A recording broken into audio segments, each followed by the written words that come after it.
poursuit, Isabelle, c'est ça On que tu voulais poursuit dire? absolument, puisqu'on est dans les interviews, dans les entretiens. J'aimerais vous parler de triathlon. Est-ce que vous avez entendu parler de Iron Man? Iron Man, l'homme de fer, l'homme de métal. Bien Enfin, sûr. c'est l'homme indestructible, hein. Euh, J'aimerais vous partager les résultats de l'entretien avec le sportif Paul Reuet, qui est ingénieur chez Google, sportif amateur, et qui a participé à cette course triathlon qui est Ironman à Lisbonne fin octobre 2024. Lorsque j'ai interrogé le sportif, Paul Reuet, je lui ai demandé après sa course, où il était arrivé en moins de 12 heures, quelles étaient ses épreuves. Il me précise qu'il est arrivé 546e sur 1188 participants, que les épreuves étaient de 3,8 km en natation, 180 km en vélo et 42,2 km de marathon course à pied. Donc ça n'est pas rien.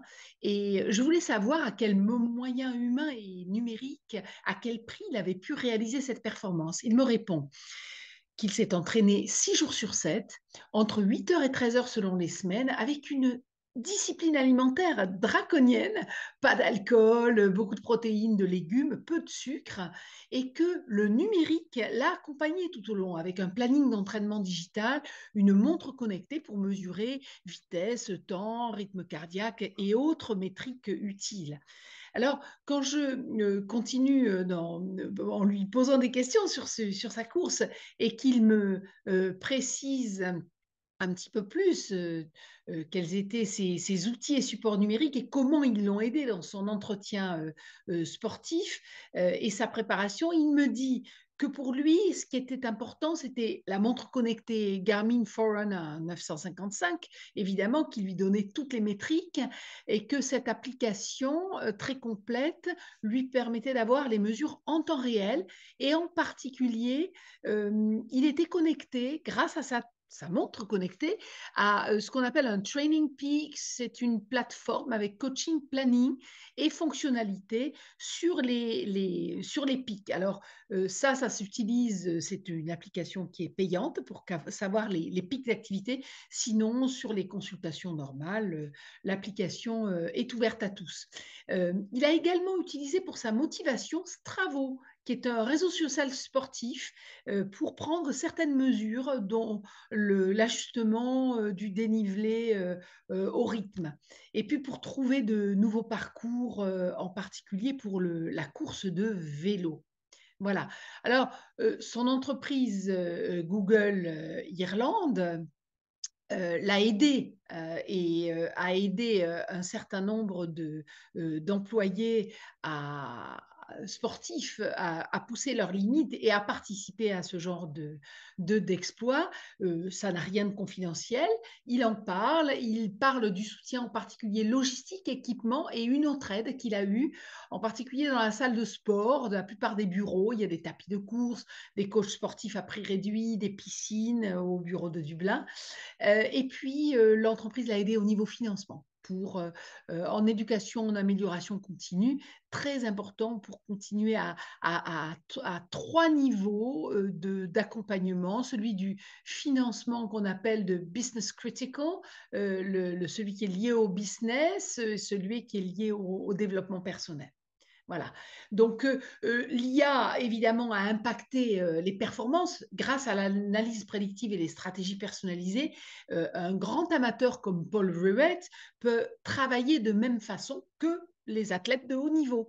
À cette question, Paul répond oui, c'est assez démocratisé, mais évidemment, c'est la course au progrès qui fait que les performances montent et il faut toujours être les premiers et toujours trouver la nouvelle mesure pour être le meilleur. Alors, je lui ai demandé quelle serait sa recommandation de préparation à faire pour un sportif amateur qui veut aller plus loin et participer à un prochain Ironman. Et il me répond qu'il y a une certaine part de préparation humaine, pour lui 80%, et la numérique 20%, voire même 90-10, et qu'il faut toujours établir une bonne corrélation, un bon équilibre fondement de la planification, de la stratégie et du tracking pour faire une grande différence dans la performance et l'efficience à l'entraînement. Alors, je lui ai également demandé s'il y a la méthode des scénarios prédictifs, visualisation, va de plus en plus sécuriser les résultats de la performance du sportif en l'aidant à atteindre le but plus facilement, dans des temps plus courts, en diminuant la fatigue. Et il répond, oui, l'IA fait partie de l'équation. Dans un premier temps, il s'agit surtout de l'amélioration de la collecte des données. Et puis très vite, de plus en plus, on part dans la prédiction, les mécanismes de feedback sur l'entraînement, le niveau de performance et la marche à suivre pour s'améliorer. Je termine en lui demandant si l'IA a permis de prévenir les blessures grâce aux algorithmes avancés. Il répond que cette planification et cet entraînement sont les meilleures préventions des blessures et qu'il faut rester à l'écoute de son corps et que le numérique joue sa place en combinant et la planification et l'écoute de son corps. Hein, par exemple, les 3-4 heures de vélo qu'il faisait le samedi hors sa journée de travail le fatiguait beaucoup. Le sommeil n'était pas toujours réparateur et c'est très important d'avoir une qualité de sommeil et l'impact des formes d'entraînement sur le sommeil. Très important à, à surveiller. Alors, l'exploit Ironman permet d'atteindre l'objectif avec moins de difficultés grâce au numérique, bien sûr, moins de douleurs, moins d'obstacles, grâce à plus d'investissement et évidemment, le sportif en amont, pendant la course, avec ses méthodes et ses outils d'IA, bah, ce sportif se dit bah, peut-être qu'il va recommencer l'épreuve, repartir sur un nouveau challenge. En tout cas, il se dit que les outils numériques peuvent toujours aider en combinaison avec la discipline personnelle à aller chercher un meilleur chrono dans de bonnes conditions, en tout cas dans les conditions les plus adéquates. Et c'est ce qui nous permet de remercier aujourd'hui notre sportif Paul Verrett pour son interview. Nous le remercions.